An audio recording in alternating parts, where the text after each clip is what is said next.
Hey everyone, it's a really hot day today here, and I really could use a really ice cold, highly carbonated wheat beer to like quench my thirst. If only I had one.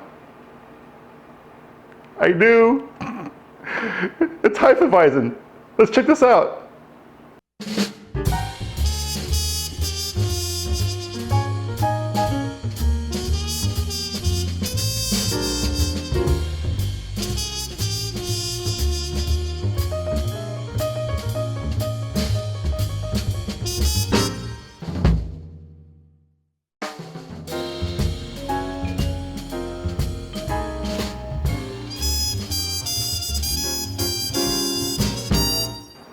So yes, Hefeweizen. I thought I'd do one for a change. It's still summertime here, and I was realizing, looking through my home brewing records of 17 years, I had not done a Hefeweizen, or any kind of Weiss beer at all.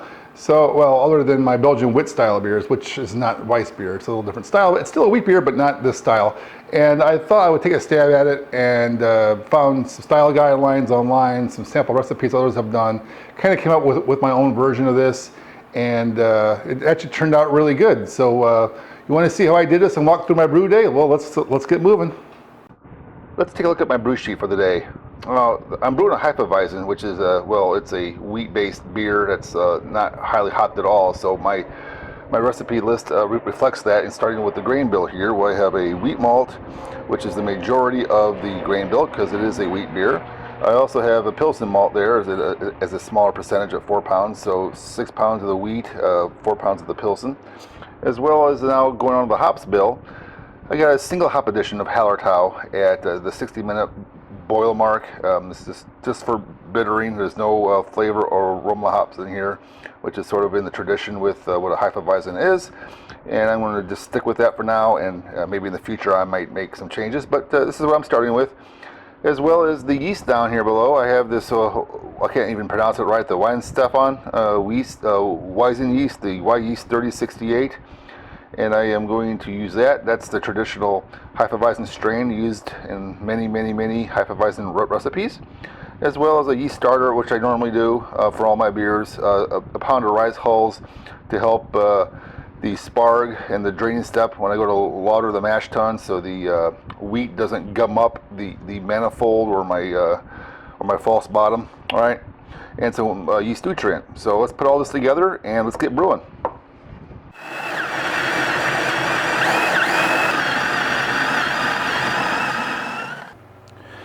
And here's all 10 pounds of grain here. Now I'm going to add my rice hulls to this. There we go. I got a pound of rice hulls in there, ready to get a mash going now. Here's my mash tun. I fill it with some hot boiling water. Now it's preheated. Now I'm going to add my grains.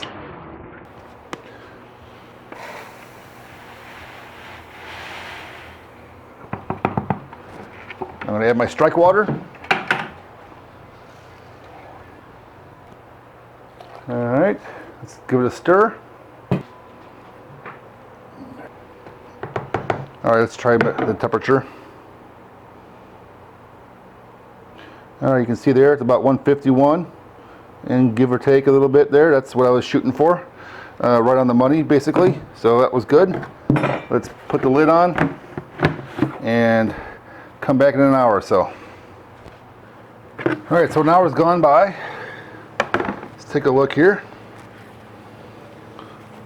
Oh yeah. Oh, look at that. Oh, yeah. Yep. Definitely awesome. All right, let's go ahead and get through sparging this thing. I do batch sparges like I do in every other video, right? So I'm going to fill this up with some water, drain it, and fill it up again and drain it again in 2 steps. And I'm going to collect my my wort for my kettle.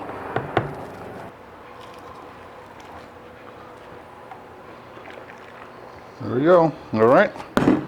Stir it in. All right, let's let this sit for a few minutes and we'll drain it.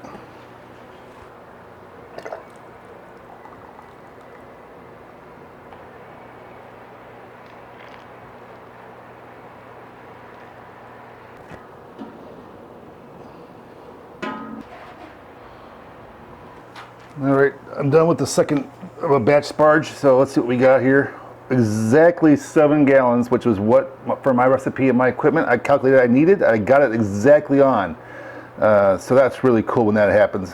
I love that spreadsheet. It really helps me out a lot with these kind of calculations to get some repeatable and accurate every time. All right, so let's get this thing boiling.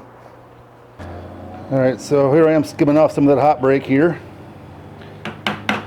Just the stuff on top, just kind of get it off of there. Okay, now it's coming to a boil, as you can see here, so I'm going to go ahead and set my timer for a 90-minute boil. I'm going to add the hops in about 30 minutes from now at the 60-minute mark. I forgot to add a little yeast nutrient here, so I'm going to eyeball about a teaspoon's worth and dump that in there. All right, I'm throwing in my whole ounce of Hallertau hops here, so it's the 60-minute mark. I'm going to boil that for the entire hour, and we'll be ready to cool it down and transfer it, but that's it. All right, 15 minutes left. I'm going to go ahead and sanitize my my wort chiller. Put that in there. All right, folks, time for flame out. End of the boil's upon us. Turn off the gas. The flame goes out. I'm going to go ahead and turn on my my recirculating wort chiller here and get stuff cooled down here, huh?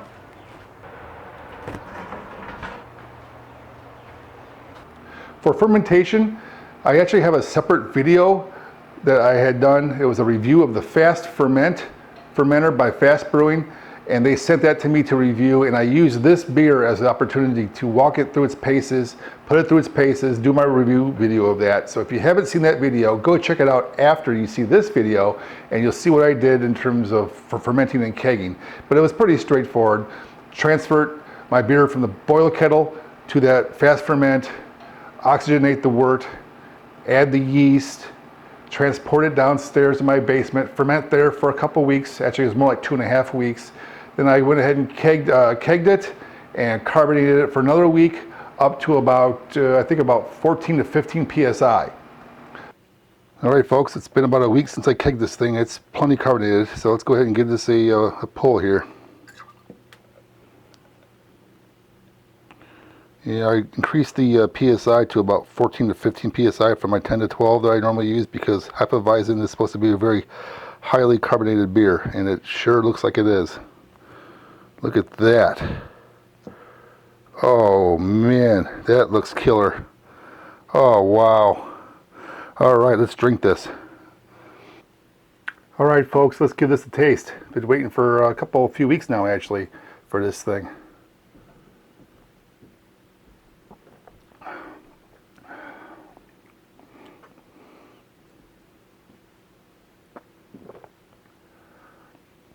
Oh, very fizzy.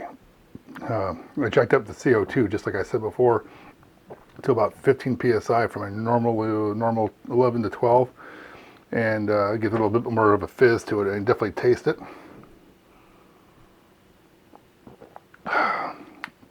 This is definitely a Hefeweizen for sure. You taste the traditional Weissbier or Hefeweizen flavors from the yeast, some of the banana and clove characteristics that you get in these beers. This is actually really good, really refreshing, because it's kind of a warm day outside today here in August. And hold on a minute.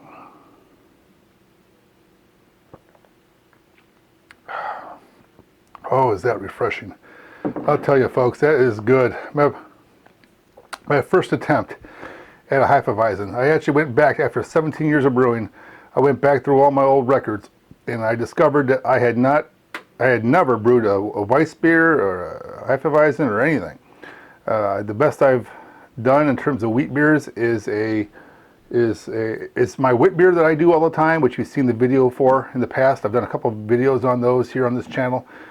And I've also did a batch of lemon coriander wheat beer, which didn't turn out so well. I think it was tainted, and that was like 15 years ago.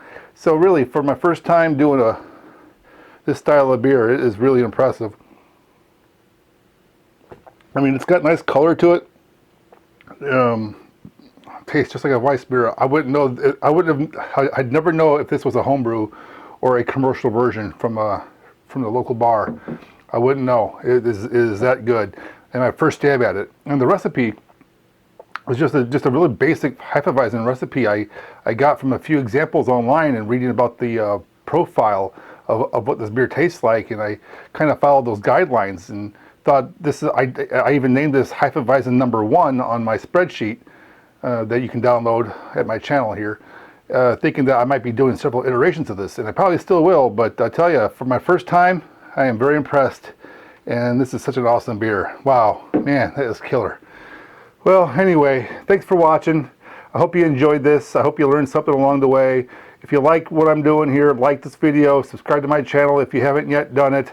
Check out my website, my Facebook page, my Twitter feed. Sign up for all of those to get all the information that you can get from me, because I post things there that I do not post on YouTube. Pictures, articles, blogs, things that I can't post in video format. I post those there. So go check those out there. This channel is only part of what I do now. So anyway, thanks for watching, and I'll talk to you all next time. Today is a hot day here in August in Northern Illinois, and I am sweating my off. Now when it comes to fermenting and kegging this thing, excuse me,